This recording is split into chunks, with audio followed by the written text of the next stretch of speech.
Welcome to Childcare Conversations, the podcast where early childhood leaders like you get real-world strategies, honest talk, and a whole lot of support.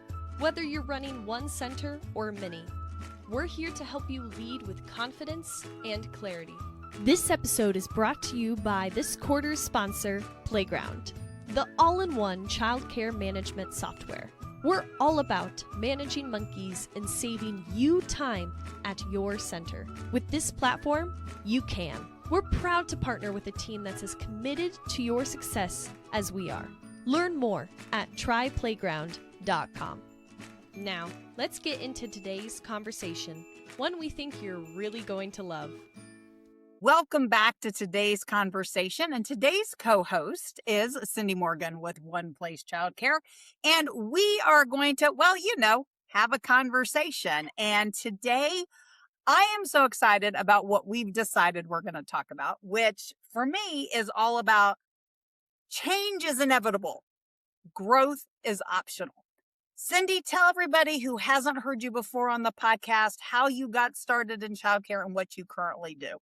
Oh my gosh, I have done everything it feels like. So started in family childcare in my home because there were about 35 kids in my front yard one day. And I thought, well, I might as well get paid for doing this. If I'm going to watch everyone's kids and use my child development skills with them, I might as well get paid for it, right?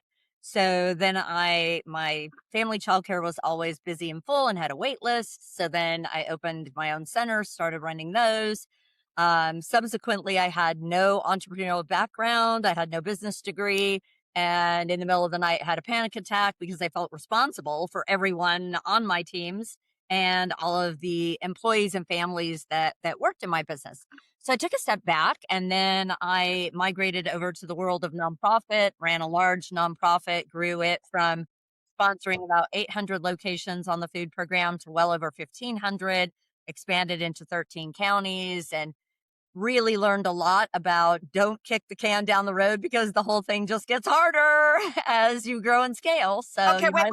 You jumped the gun. So come back to that, kick the can. We'll talk about that just in a minute. So you went from home-based to center-based to then being a food program provider for folks. And now you have, now you are currently working for One Place Childcare. In 30 seconds or less, tell me what One Place Childcare is. And then I want us to talk about, kicking that can. So what One Place is an operational platform that helps you to not just comply with regulations and quality metrics, but have the evidence to back it up, to go from being, I think we did it all. I think we did all the checks and I think we're good to go. I think everything's safe and under control to I know we're compliant and I can prove it with date and time stamped evidence. So that's what One Place is. And we like to say it fits between your center management software and whatever you're using to communicate with parents. So healthier, safer, simpler, compliance, and high quality. Oh, I love that. And if you haven't seen Cindy and I talk about this topic, I want you to think about how many filing cabinets and how many 3-ring binders do you currently have in your office? Now, if you were one of those folks who have had any sort of flooding like we've had in the South or wildfires in other parts of pretty much the continent, the country, the globe, what would have happened to all of your stuff that's in those filing cabinets, that's in those 3-ring binders, if something did happen to impact your program? And just think of One Place Childcare, and it's way more simple than they're ever going to say it, but your electronic filing cabinet for those oh shit situations that you don't know are coming ahead of time. Because if we did, we'd all already be there, because we just never know when that flood's coming down our program. So with that, I do want to talk about that kick in the can. So tell me a little bit more about what you meant when you said kick in the can is still going to be harder regardless of when the time comes. Yeah, there is no good time for change, right? Everyone resists it. Everyone, myself included. So you're amongst friends here.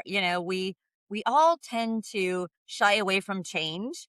We want to stay in our patterns of behavior and our operational cadences that we're familiar with, that we're comfortable with.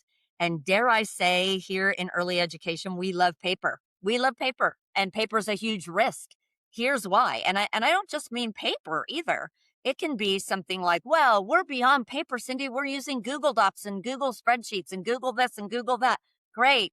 I had a very large entity come to us just recently and tell me that all of their Google Docs got lost when they transitioned from one server setting to another server setting. So I'm going to say, get it all into one place, because compliance, health, and safety, having that evidence trail takes your shoulders from up here where you're, as one COO put it to me, I was scared to death that something awful would happen and we wouldn't have the records to show we were doing the safety checks.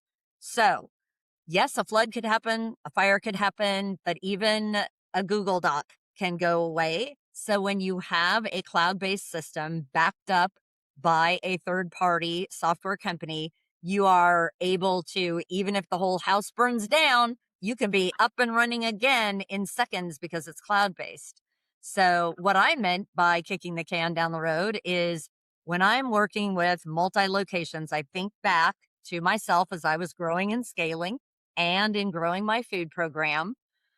I always knew there were things I needed to do, that I should do, just from understanding a little bit about business, like looking around at banks, at insurance companies, at other businesses. I knew that using technology was a good idea, but moving your program into technology or switching from one to another is one of those painful processes we all want to just push off. We want to push it off. I don't know why. Oh, Human nature. tell everybody I have kind of this secret tech side of me, but even with the secret tech side, I still absolutely dread tech stack updates, software updates, changing platforms.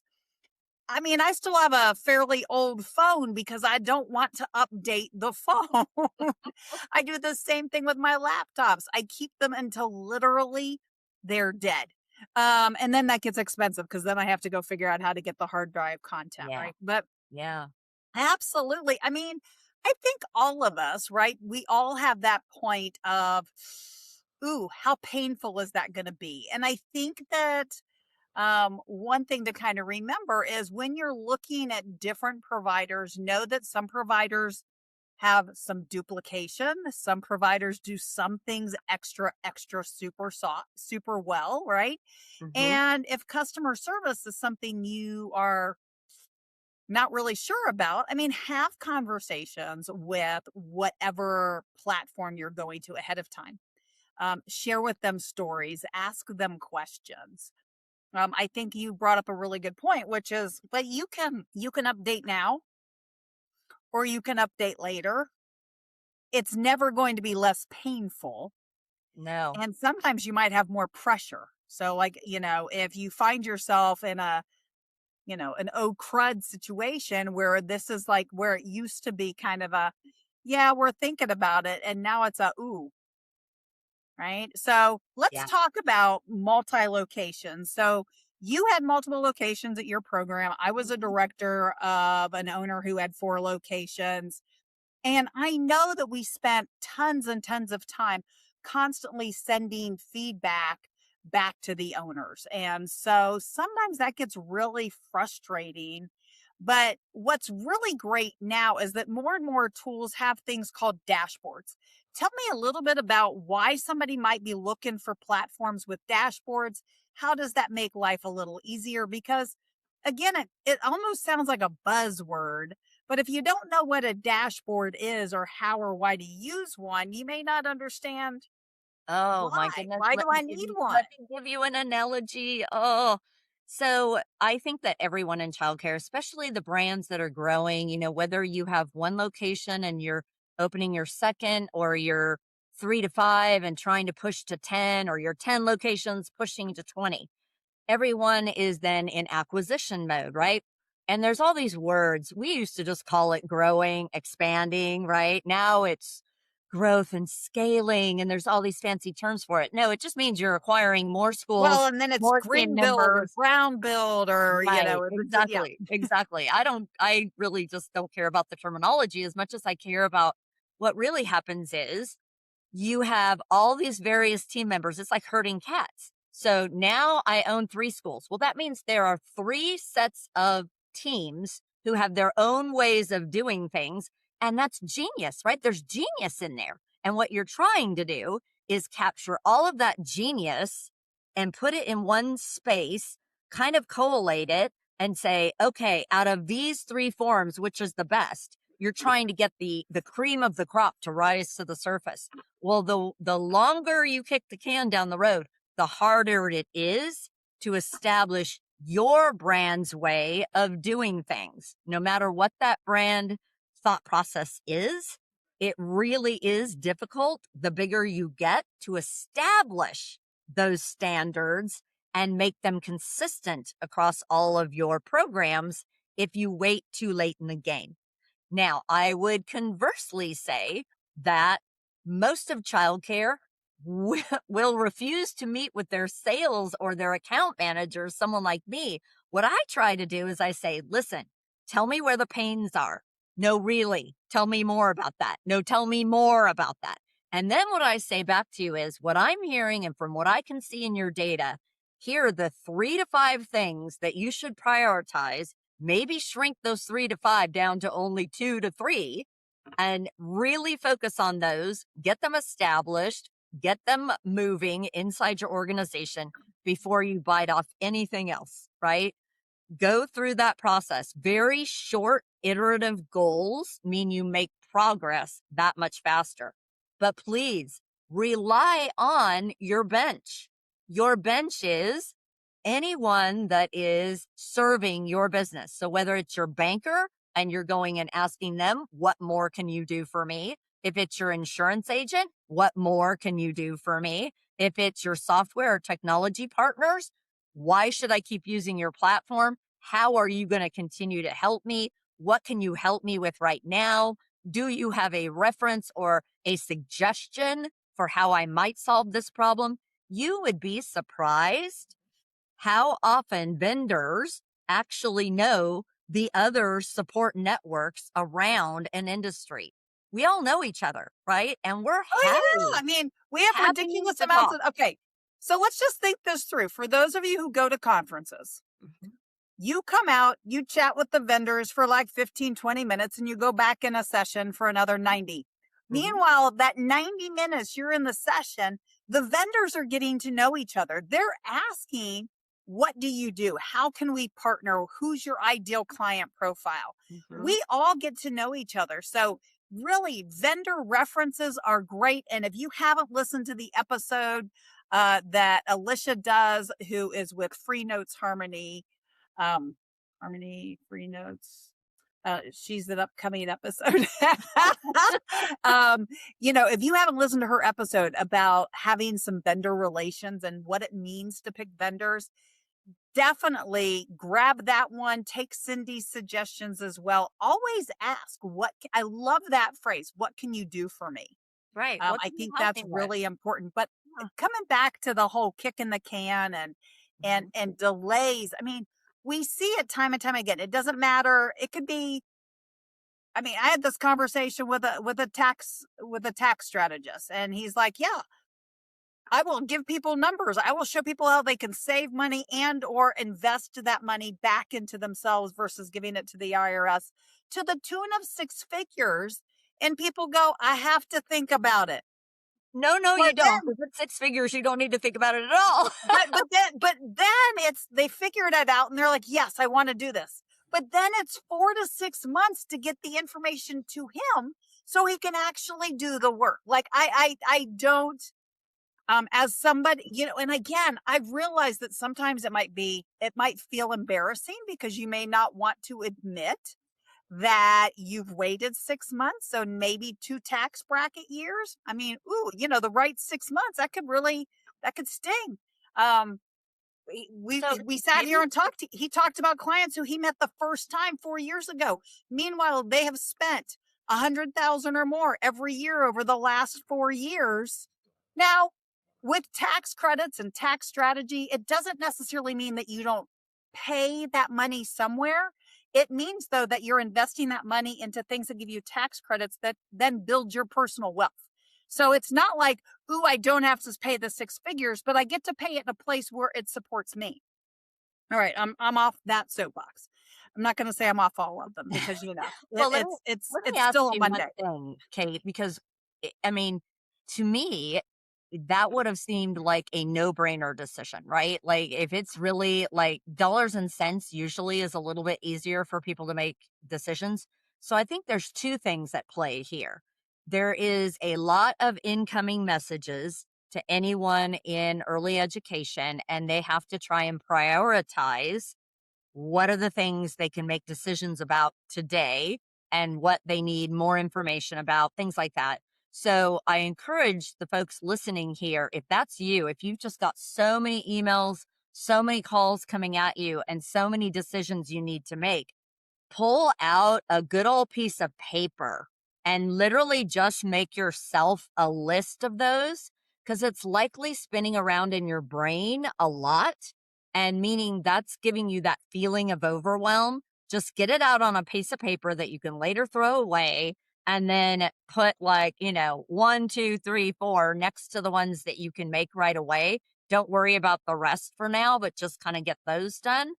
And then I think what you're also describing is decision fatigue.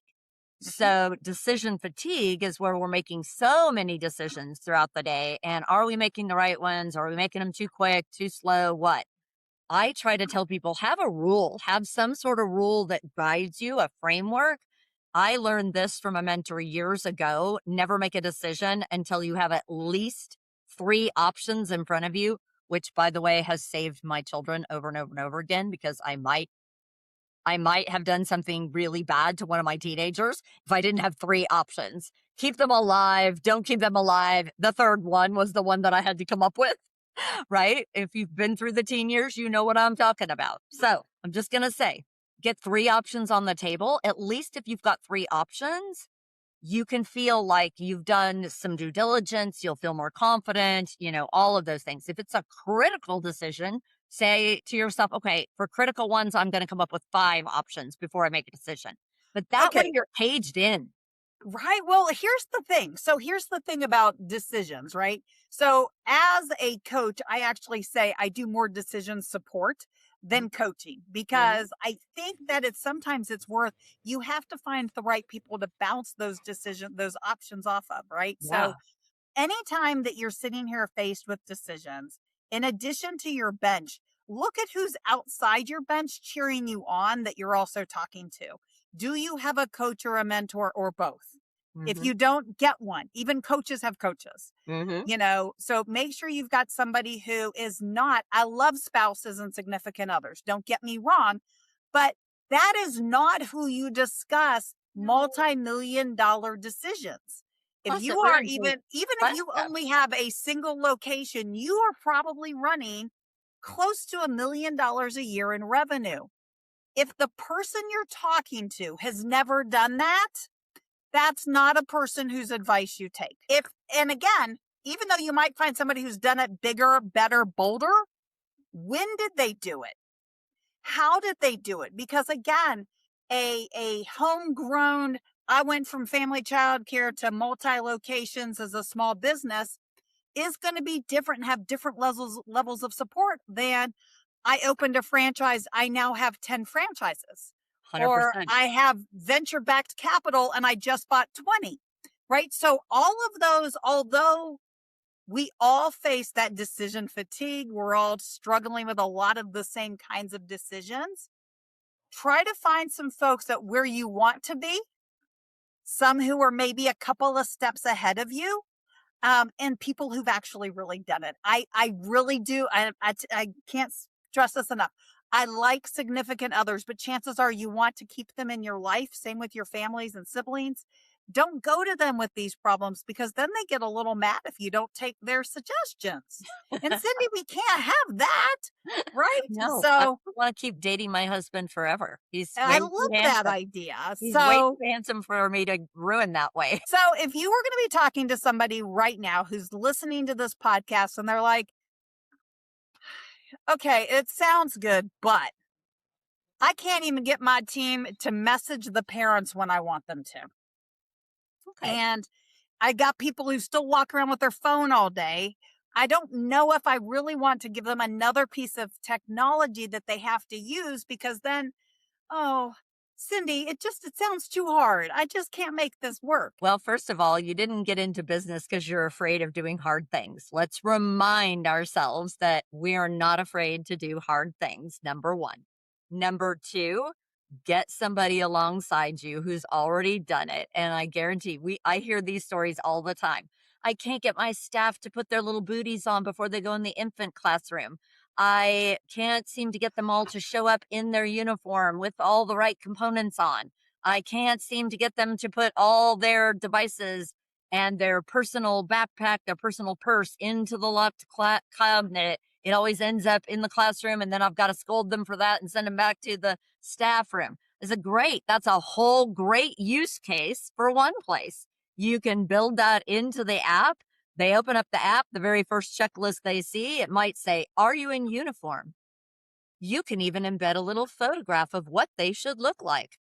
Do you Or look maybe like what this? they should not look Or like. you don't. Or what they should not look like. That might even be better yet, and you might all have a laugh together, right? So these systems should be supporting the things that you're struggling with. And don't be afraid to go to others and be real and be vulnerable of what are the things you're struggling with. This is one of the things that I love about you, Kate, is your coaching is real life.